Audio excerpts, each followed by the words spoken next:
Of all the nuclear-armed states in the world, Russia has the most weapons. Roughly 7,000 strategic nuclear warheads. 1,500 are on missiles, ready to be fired from military bases. 4,500 are stockpiled.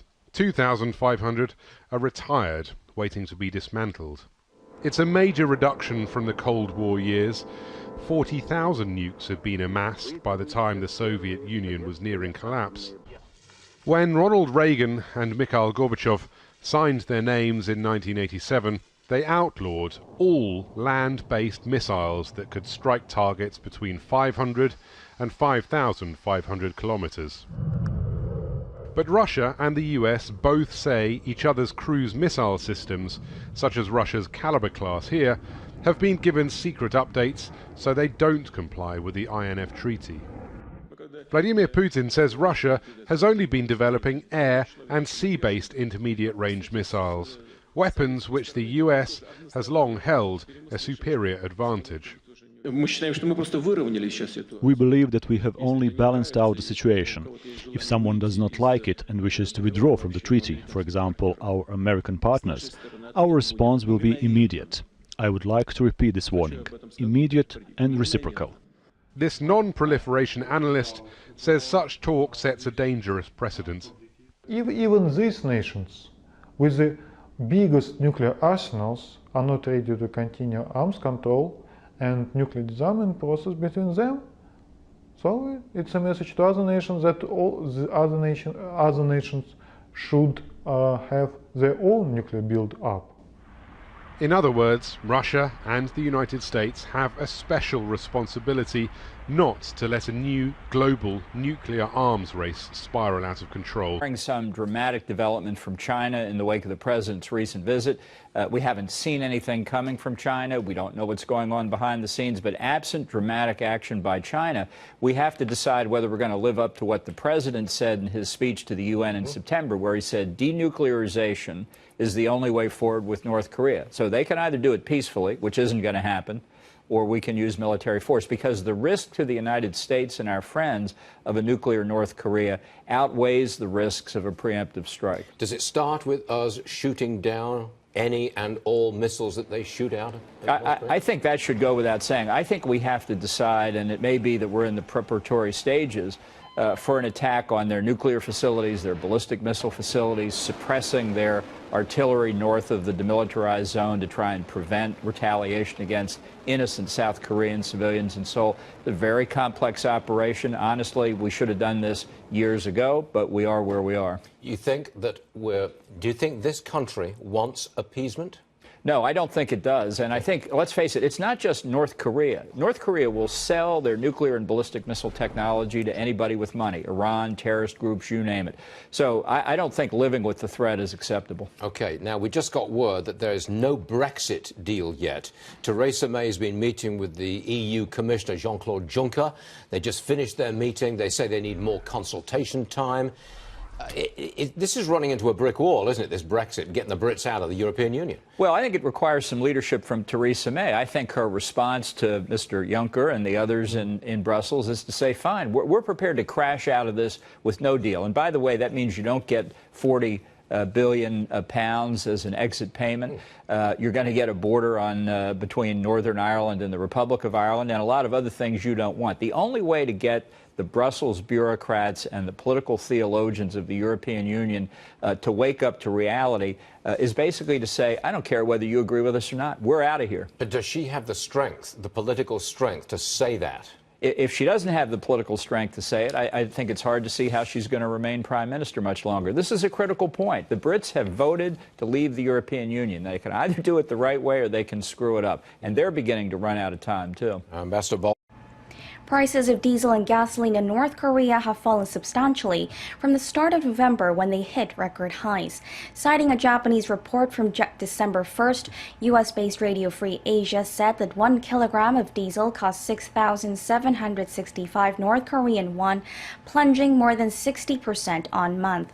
It's hard to know exactly how much that is, but it's significantly less than $1. The same amount of gasoline was priced at 15,991 won, a little under $2, also down more than 25%. What's notable is that the price drop comes despite UN sanctions on North Korea's imports of oil products, slapped on the regime just days after its sixth nuclear test in September. The report attributed the cheaper fuel to massive oil imports from Russia. News is that for 74 days or so, the North Koreans did not shoot a missile. Now, I think that was because of some diplomacy by the administration. But now, for some reason, they shot another more sophisticated missile. Look, it's a very serious situation. But what I think I like here is McMaster and Tillerson talking more diplomacy. Yes, they have to put out the word that this is unacceptable, what the North Koreans are doing. But then they're undermined by the president, you know, who goes out and says he's a sick puppy, Kim Jong-un. I don't like the president being insulted either.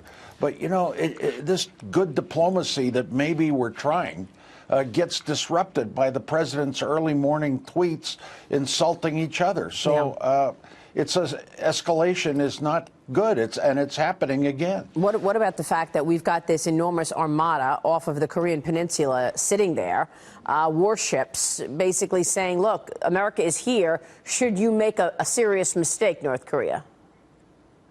Well, that's fine. You know, I think we have to protect ourselves, the Japanese, the South Koreans. There's 25 million South Koreans there, American troops in Japan, dependents also in South Korea, troops in Japan. You know, it's a very strategically important area for us.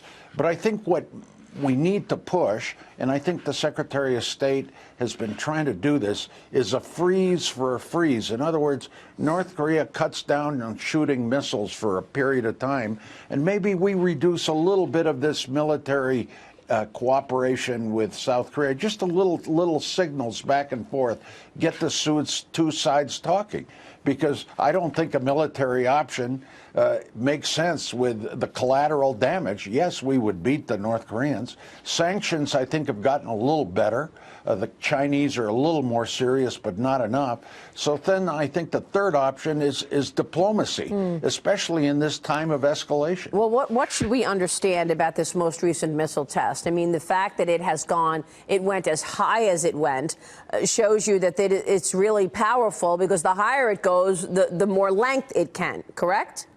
It can travel. That's right. 3,000, it went up 3,000 miles, and it can go 8,000 miles, which would reach Washington, D.C. Now, what the North Koreans, I don't think, have yet is the capacity to put a nuclear warhead on. Nonetheless, it's still a missile that threatens Guam, Hawaii, Alaska, you know, the continental United States. So their technology is evolving very rapidly. Now, in trying to be an optimist, I think Kim Jong-un, who is a rational actor, even though he's totally unpredictable, I think his game plan is, now that I have the capacity to hit the United States in some way, then I'm ready to negotiate. That's my hope. And this is why I think this period, we should take advantage of this period and not overreact.